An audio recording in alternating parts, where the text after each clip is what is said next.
এই শয়তানি করতে করতেই একদিন ফ্লেক্সি লোডের দোকানে নাম্বার চুরি হইয়া কল দেই, পরে আম্মের ধরেন আর কি।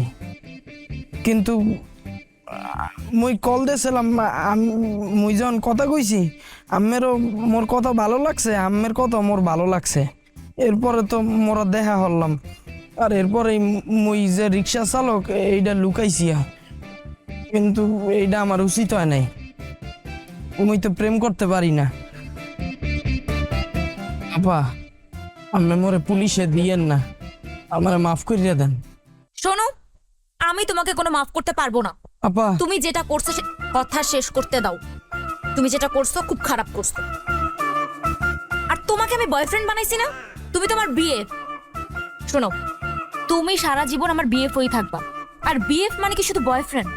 বিএফ মানে বেস্ট ফ্রেন্ড বা বয়ফ্রেন্ডও হতে পারে, কিন্তু বয়ফ্রেন্ড মানে তো ছেলে বন্ধু, তাই না?